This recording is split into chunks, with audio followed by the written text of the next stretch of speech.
to the amount of money that was to be paid for the murder. A state's witness will testify to the individuals responsible for the payment. That state's witness will also testify that Marquise Conway was one of the individuals responsible for a portion of that payment. A state's witness will also testify to the individual who would receive this payment.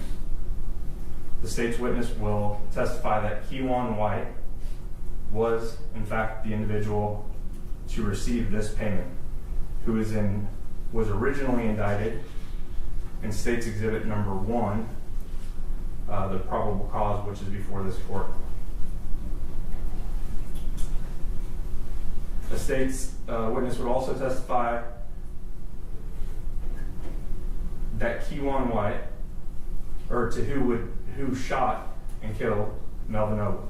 This witness would also testify to Kewan White being the individual who shot and killed Mr. Noble on November 11th of 2020. Again, this conversation took place in the days following Mr. Noble's murder. The state has also had an opportunity to review bank records of the defendant, Marquise Conway. These records would show that the defendant drew $40,000 in the days following the murder of Melvin Noble. And for the record, that was a cash withdrawal. These records would correspond to the exact amount which the state's witness would testify to.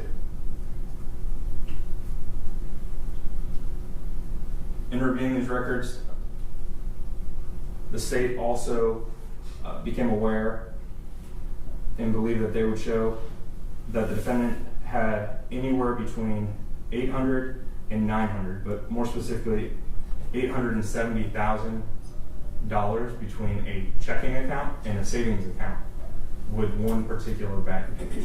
$370 of which was in a checking account, a little over $500,000 which was in a savings account.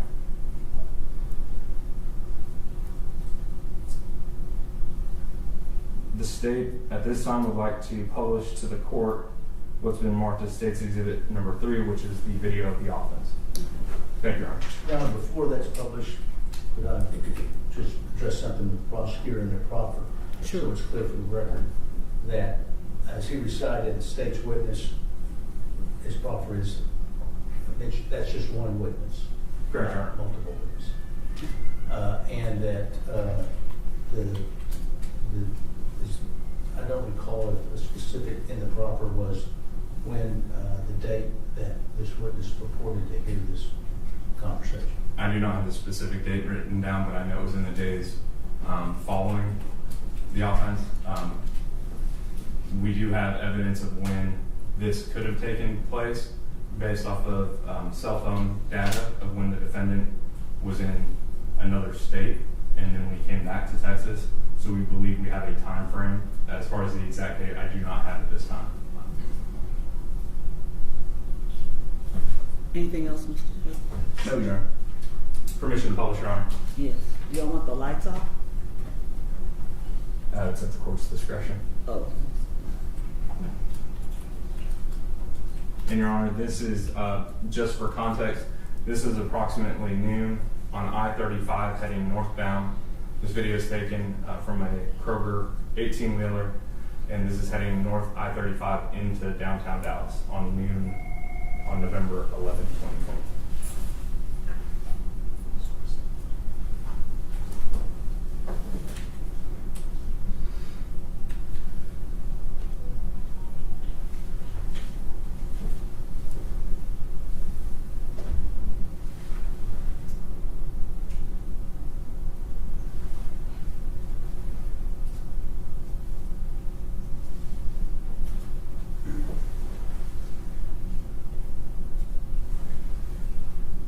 Now, Your Honor, if I could draw the court's attention, if you look on the, I've stopped this video at 19 seconds. You see a gold sedan in the far left lane and a black sedan in the second lane to the left. The gold sedan will be vehicle carrying the victim, and the black sedan is the vehicle driven by Q1 White, who is then the shooter, based off of the evidence we have. Okay.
Your Honor, I'm going to stop this at 1 minute and 37 seconds. The victim does not return into the frame.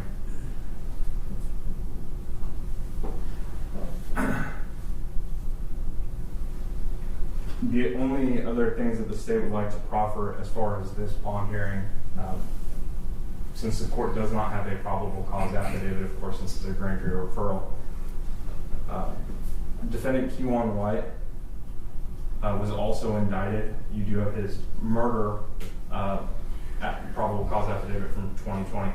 He was also indicted at that same time in cause number F2175377 for Dr. Randall Graham, who also sustained injuries, a neurosurgeon who was heading north on I-35 that day, and was struck as well. However, he did survive. And finally, Your Honor, the last thing that I would proffer at this time would be that there were a total of 44 fired cartridge casings, all from the same style of firearm as far as the caliber, that were recovered on the freeway on November 11, 2020.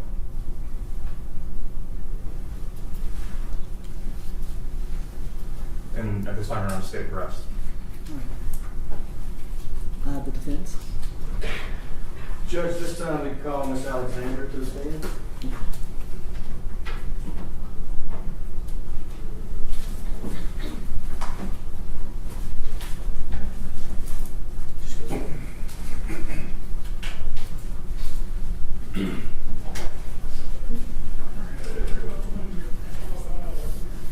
Now raise your right hand, please.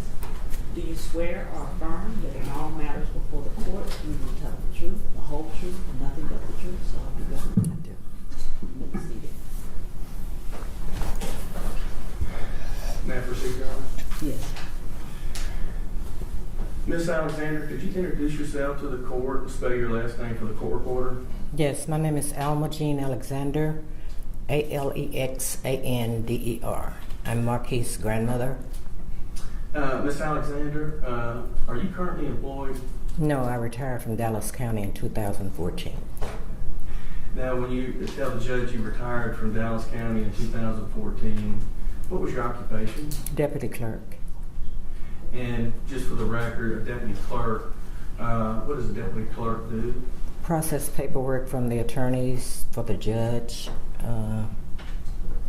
Basically handle the paperwork for the courts. And this is a building that you were employed, is that correct? Yes, it is. And back in the clerk's room, where in the old days we had a lot of paperwork, lawyers would take the file, take it back to the clerk. You would handle the file stamps and put all the papers into the file. And type up the judgments. Type up the judgments. Can we back up a little bit? Just tell the judge a little bit about where were you born and when did you move to Dallas County? I was born in Washington, Arkansas. I moved to Dallas County when I was 11, so I've been here like 63 years. And being Marquise's grandmother, could you explain the dynamics of your family as far as where are they located and how many grandchildren do you have, and where does Marquise fall in the family relationship? Okay, Marquise was my first grandson, first grandchild. I have 11 grandchildren and 8 great-grands. Of course, Marquise being the first grandchild, we were always close because you're excited with your first grandchild, so you try to do everything you can and instill in them good values. He's been a godsend to a lot of his family members. He helps everybody in the family. I know it's hard sometimes because when you have people pulling on you and you just trying to stretch money, you know, it doesn't always pan out. But he's always helped whenever needed. He's just been... Let me interrupt you just a minute. When you say, let's just go back a little bit. Did he go to public schools here in Dallas County? Yes, he did. Was he born and raised here in Dallas County? Yes, yes, he was. And does he currently work here in Dallas County? Yes, he's an entertainer. Okay, and as an entertainer, so we can explain to the court, what type of entertainment does he do? Music. And has he done well in his music career? Yes. And in the music career, you have a persona, is that correct? Yes. Okay. And it's a persona out there for your career is different with the family fold, is that right? Right. Him being your grandson, did he go to church here in Dallas County? Yes, he went to church with me often. That was one of my requirements when he'd spend the weekend. And how often do you talk and have a relationship with Marquise? When he's in town, 2 or 3 times a week. When he's out of town, sometime once a week. His relatives, are they here in the courtroom today? Yes. Yes. And is his mother back there in the courtroom? Yes, she is. Okay. And for the record, could you just tell is that Miss Kimberly Rush? Right. Is his family here? Are they all here in Dallas County or Dallas-Fort Worth Metroplex? Vicinity, yes. Are you here to just tell the judge he has sufficient ties to this community? Yes, he does. He does. Now, as far as, does he have any children? Yes, he has 2 sons. And how old are his children? 5 and 7. Is he, have you observed him being involved in his children's life? Yeah, we go to football games for the little ones all the time. He's always got them in sports. Okay, so he's out there in the community coaching up his sons and other kids that play on the football team? Yeah, I call him the Joe Jackson of the sports. You call Joe Jackson being Marquise? Yeah. Joe Jackson was Michael Jackson's father. You know how he pushed them to be great and good. So I said that's what he's trying to do with his boys. I'm glad you cleared that up. There's other Joe Jacksons, but yes, I can get that Joe Jackson would be well involved in his family. Yeah. So you're telling the judge he's from Dallas County, significant ties, and he's involved with his family. As far as you're aware that he is been arrested for this charge Yes. of payment for hire for a murder, and this happened back in 2020. You're aware, you saw the video and you heard the prosecutor talk about Yeah, on Facebook. their version of the facts. Right. How long has he been in jail? Oh, 8 days since last Thursday. The bond set at $2 million. Has he been able to post that bond and get out of jail?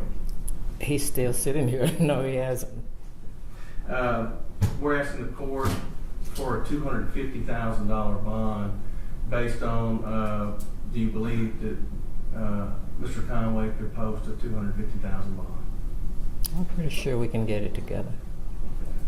And are you telling this court that he's not able to post a $2 million bond? No, he's not. Pass the witness. Cross-examination. Yes, Your Honor. Good morning, Mr. Alexander. Good morning. My name is Tommy Adams. If you have any questions with my questions, if I don't form them in a good way, please just ask me to repeat myself and I will do so, okay? Okay. I appreciate you being down here. I'm sure this is not an easy day for you. So, thank you. You worked for the Dallas County within the clerk's office up until 2014, correct? Correct. Now, Ms. Alexander, are you aware that there was a bond schedule that judges could set bonds on different level offenses within this courthouse? Yes. And are you aware that that bond schedule has since been done away with and was subject to a federal lawsuit against all of the district judges within Dallas County? No. Okay. Now, when you talk about your grandson being an entertainer, I mean, he's more than just an entertainer, correct? Yes. He's in fact a double platinum artist, correct? Right. Now, going back to 2020 and the years leading up to that, well, let me ask you this. Are you aware of your grandson owning a 2017 Denali? Yes. And what is that Denali, what is special about that Denali? It's bulletproof. It's bulletproof. Now, Ms. Alexander, I can't imagine in all your years working here at the clerk's office that you ever felt like you needed a bulletproof vehicle. I don't need one. Now, Ms. Alexander, would you agree with me that in 2020 and the years leading up to 2020, that there was a lot of stuff going on in the city of Dallas surrounding, and to be quite honest, our victim, Melvin Noble, and your grandson, Marquise Conlon? I try not to delve into Facebook and hearsay because I know him for myself, so. Well, let me ask it this way. Are you aware your grandson was shot in Plano? Yeah, I was there. You weren't there at 3 a.m., were you? I was at the hospital. Correct, okay. Mm-hmm. But you would agree with me that even if you're not on Facebook, I mean, this stuff was on TMZ. I think your grandson even did an interview on TMZ with those folks on Live TV about this. So you're aware that there was a back and forth going on in this city involving your grandson as well as Mr. Noble, the complainant in this capital murder case. You're aware of that at least, right? Yeah, somewhat. Okay. Is that the reason your grandson felt the need to get a bulletproof Denali? No, he felt the need because people are jealous and you don't know who's gonna do what, when or where.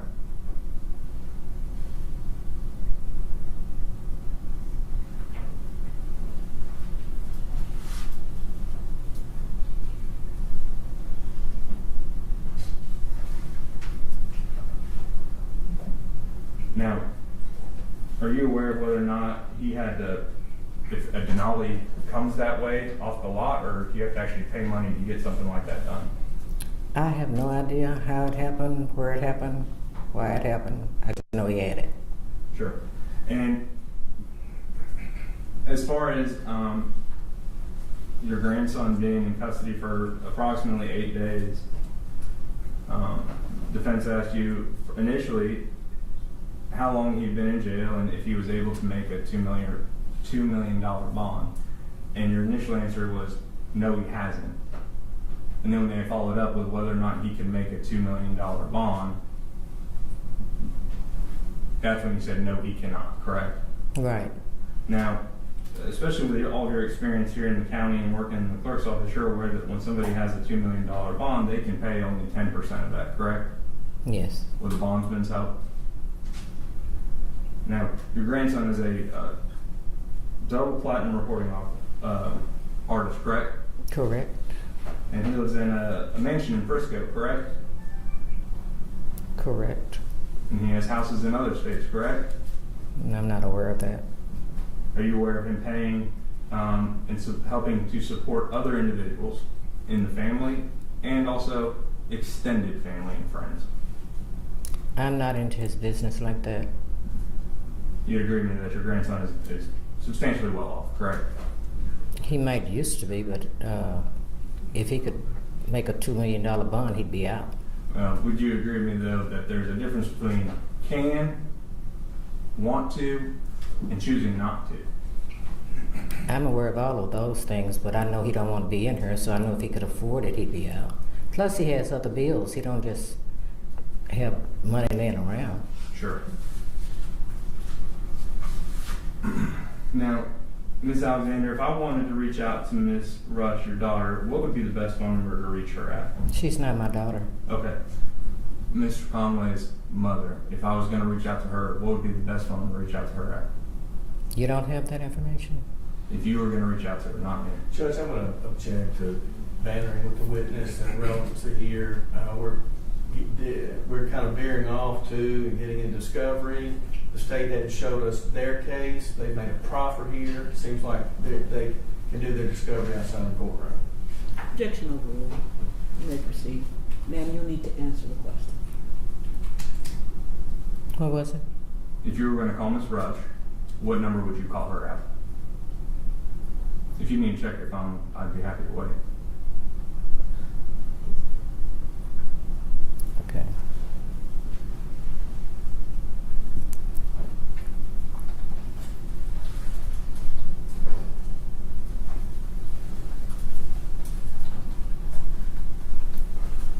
Thank you.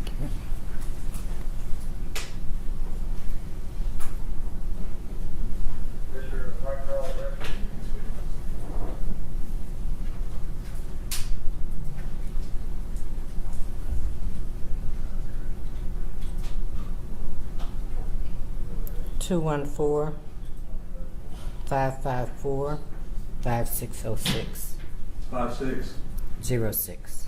Judge, again, I'm going to object to this as far as being public information and getting out to the public. This is a media case.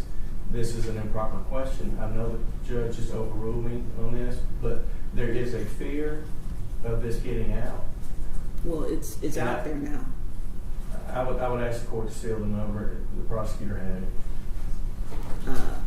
The court's going to overrule your objection. I do understand and appreciate the concern that it was publicly announced. So I'm going to ask, you're asking that it be sealed? I'm asking that it be sealed from the public. And the court has heard it, considered it for this bond hearing, and that this not be published outside of the courtroom, the media sitting outside of the courtroom. And I think there's a legitimate fear base here, just like the state has their concerns. So that was my objection. The court will grant that objection. To seal? Sustain that objection. You can use it for your purposes only. It cannot be published to anyone else. Okay, sure. And Your Honor, the reason I'm asking, I'm going to have another question too, is that in State's Exhibit number 6, which is the confidential affidavit of financial conditions, in which the defendant is asked to provide an emergency contact number, the only emergency contact person he lists is himself. And the problem with that is that number that he listed for himself is according to Ms. Alexander, the same number. So I'm just trying to clear some things up. We don't have anything on the information here. All right, thank you. Thank you, Your Honor. And Ms. Alexander, my follow-up to you is that if you were going to call your grandson 8 days ago, what number would you call him at? And if the defense wants this portion to be sealed, I'm fine with that too, but I think this is important information, Your Honor. Well, could we have her write it down, perhaps? That's fine. Announcing it in court? Sure.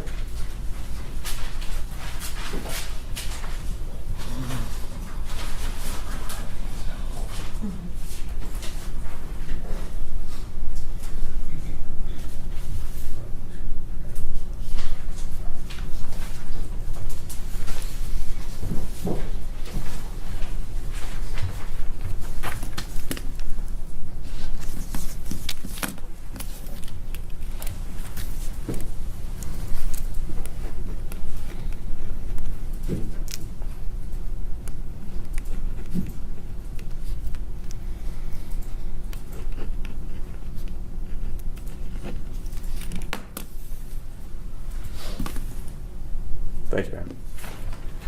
Tender to defense, folks will mark State's Exhibit number 7. Okay. State's Exhibit number 7 is admitted.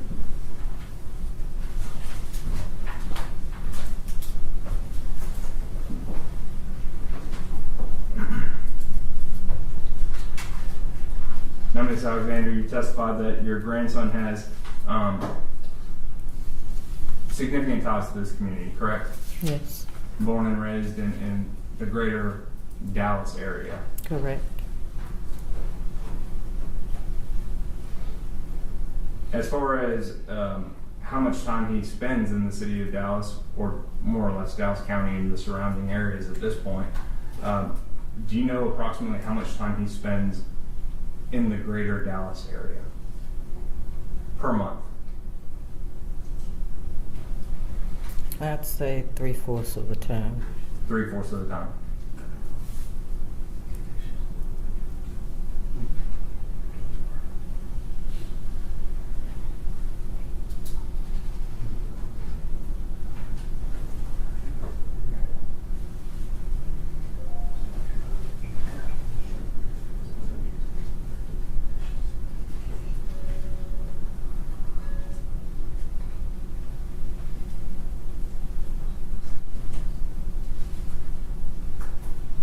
Now, just as far as his ability to travel and nature of that, like planes and getting around, you're aware that he travels quite a bit via private jet, commercial, all of that, correct? Yes. And does he have access to his own private jet? No.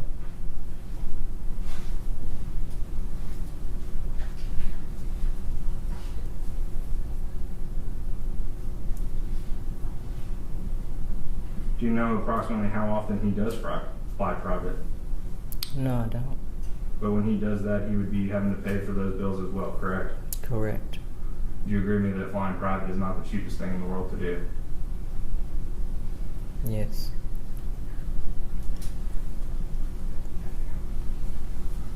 Nothing further from the state, Ron. Anything else from this witness? No further questions, Your Honor. All right, thank you, ma'am. You can step down.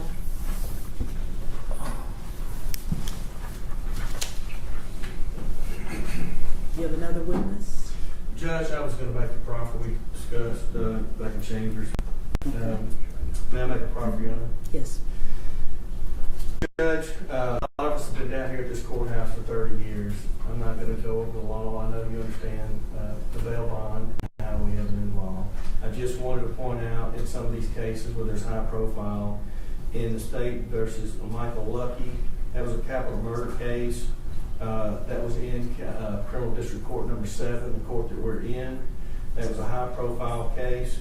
That case involved an NBA player that was initially set by the magistrate in the jail with a probable cause affidavit, where they had knowledge of the facts from what the police said. And that bond was originally set at $500,000. It was later reduced by the court to $100,000 with conditions. Co-defendant in that case, Larry Jenkins, cause number F2076397. This is the same set of facts case where the magistrate with a probable cause affidavit set it for $750,000. Another case in the state of Texas versus Antoine Franklin, capital murder case 522-76141. This involved a famous football player out of Oklahoma. That case was set by the magistrate for $500,000. Again, probable cause affidavit. It was later reduced by the court to $200,000. Judge, in dealing with the bond schedule, you have bond conditions here that require electronic monitor. They have several conditions with probation, check-in, and curfews. We're proffering to the court here that the court has set bonds down here in Dallas County where the typical murders range between $150,000 and $200,000, and a capital murder can range, in these cases, in between $500,000 and $750,000, where the magistrate set them. The thing in this case that we're proffering, the magistrate had no probable cause affidavit. They had no facts. And in this case, we're asking the bond to be reduced in these facts. We'll argue here, but I just want to proffer those 3 cases. All right, anything else? We're closing and we'd just like to argue. Okay, state. Your Honor, I would just, if I could, just briefly, I would also like to proffer just 2 cases since defense has brought up some cases that have come here from Dallas County. The first one I would like to bring up is F2475475. Defendant's name is Chaz Booth out of the 194th Judicial District Court. He's currently sitting in jail on a capital murder charge for $2 million. That defendant is not a celebrity, a basketball player, a football player, a musician, an artist, or anything like that. I'm sorry, what's the bond on that one? $2 million. Oh, $2 million. He's a 20-year-old who is charged with capital murder.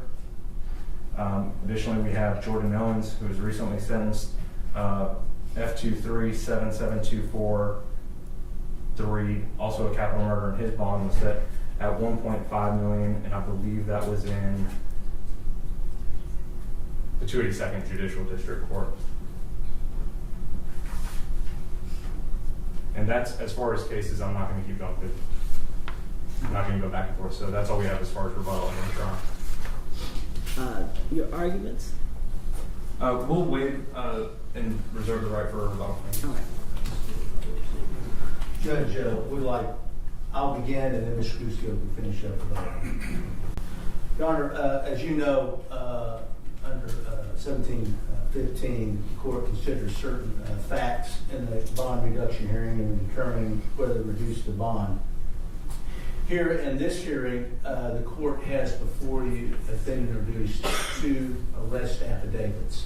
There is not the arrest affidavit of our client, that does not exist, but you do and have reviewed the arrest affidavits of Kewan White and Mr. Brown. Those arrest affidavits were taken on Kewan White was December 8, 2020, Devin Brown, March 18th of 2021. The offense itself is approximately 4 years and 4 months ago when it occurred. You carefully reviewed those affidavits and set out how the offense, and you saw the video. Nowhere in those affidavits is there any mention of our client, any mention of his role, any mention of connection to this case in either one of those affidavits that you have before you that you can consider.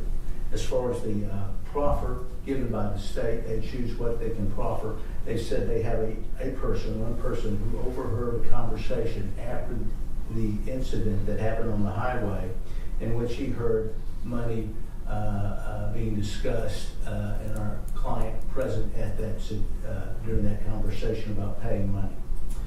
You received no information in the proffer as to the credibility of that witness, if they have a bias or a motive for coming forward now at this time, 4 years, 4 months later, with this information. You only have you don't even have a proffer that this was a confidential informant, which you know requires some type of vetting, just that it's a person who said they were present during this one conversation.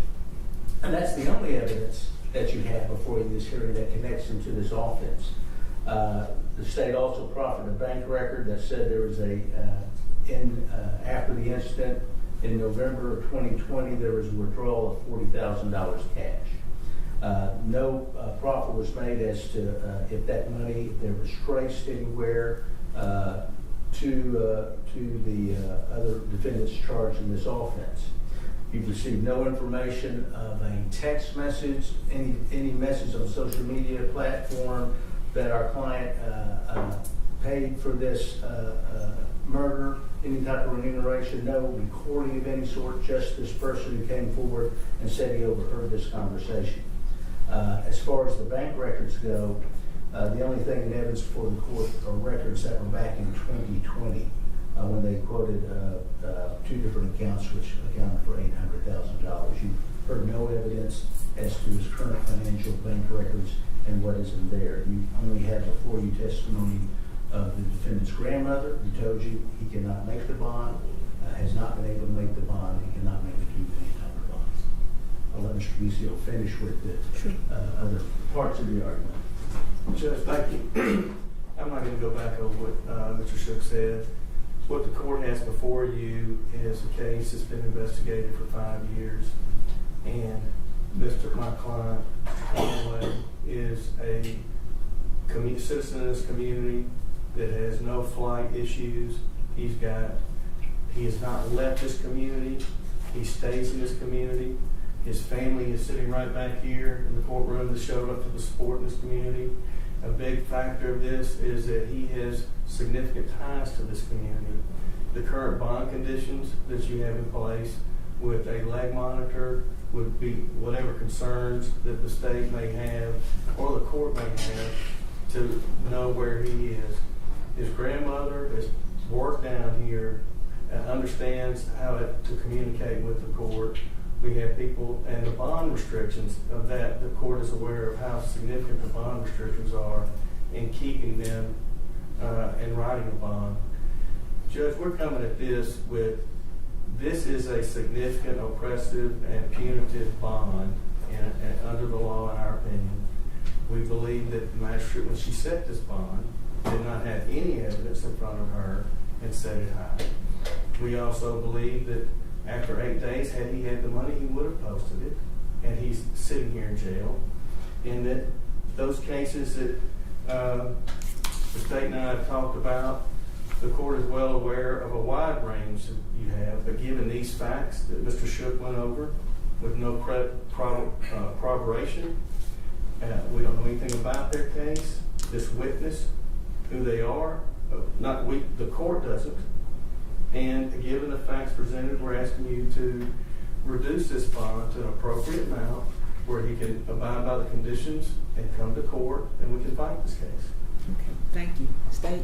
Yeah, sure. Just briefly, in regards to an individual's ability to pay the bond, Ms. Alexander testified specifically that she is not involved in her grandson's business and doesn't keep up with his financial stuff. So she really was not in a position to testify what he can and what he cannot afford. She did testify to the fact that he is a double platinum, I believe as of recently 2 weeks ago, recording artist, that he travels about a quarter of the month, that he lives in a mansion in Frisco, that he drives a Denali, a bulletproof Denali, which also will lead into safety concerns. So the only thing that the court has as far as ability to pay or not to do it, or not having an ability to pay this bond, is the bank records which I've proffered to the court, as well as his own grandmother saying that he's a successful artist living in a mansion up in Frisco that flies on private jets and travels.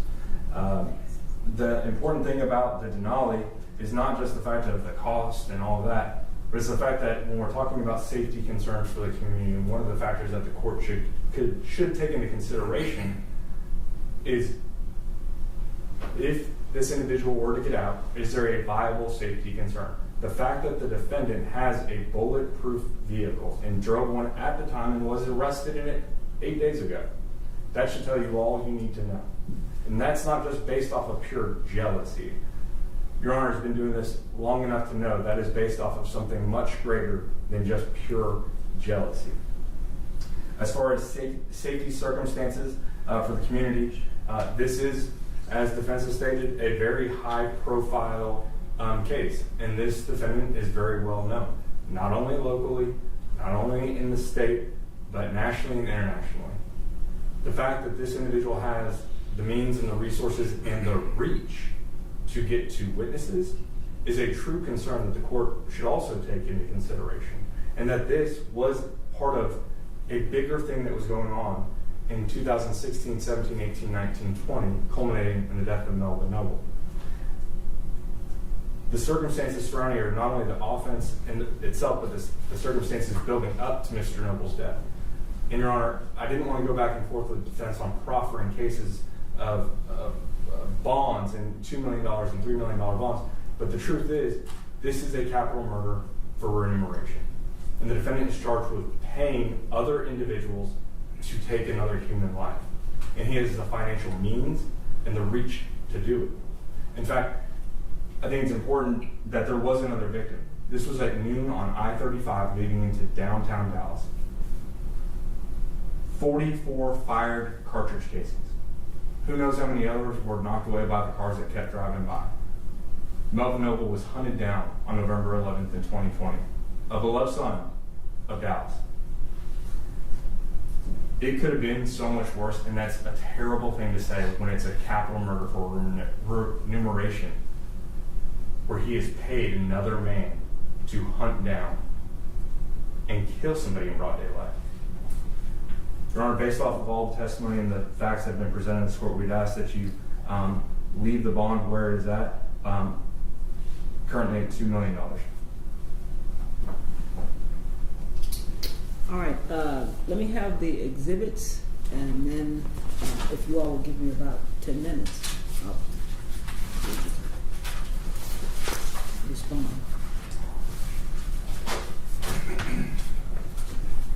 Got it, Your Honor. Yes. The defense did not have any exhibits, right? No, Your Honor. And this is just the video, right? That Yes, was sir. released. Anything else that I need to take with me? And you had 1 and 2 still. Yeah, I said that. Finish. All right, thanks. All right.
All day.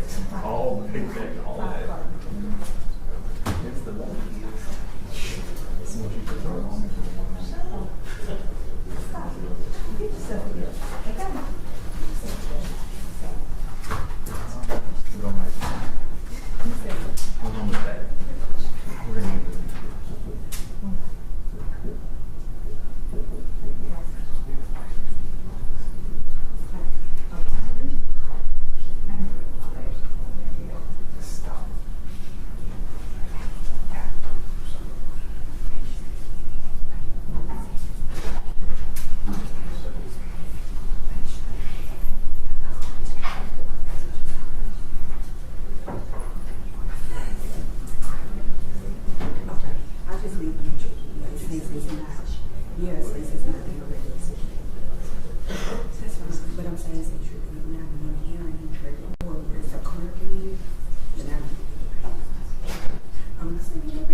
No.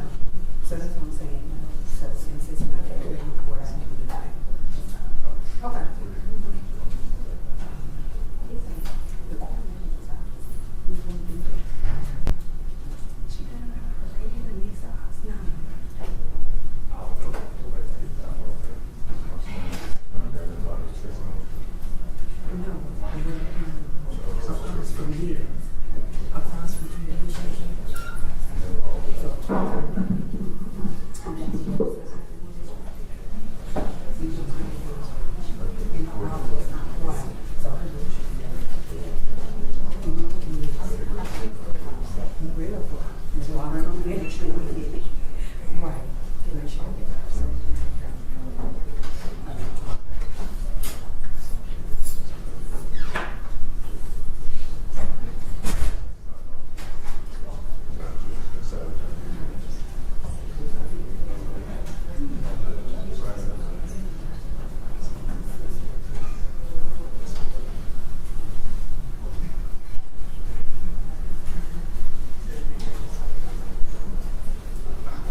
I don't know if you know who is Crystal.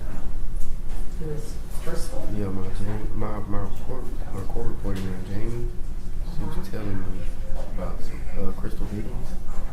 That's the state's attorney. Oh, okay. Yeah.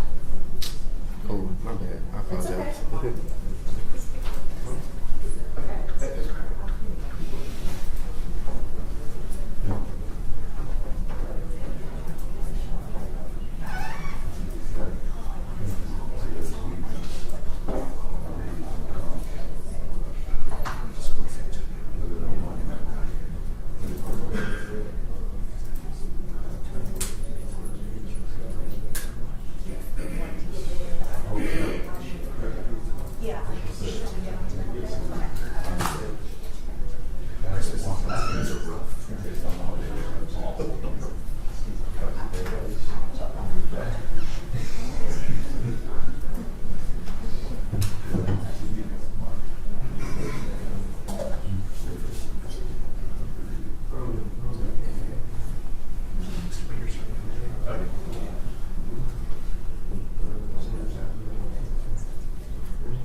Okay, the court, is the court ready? Yes, Judge.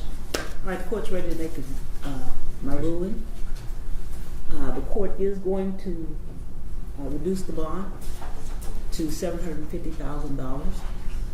The court took into consideration, certainly, the biggest consideration was the offense, the severity of this particular offense. It's pretty egregious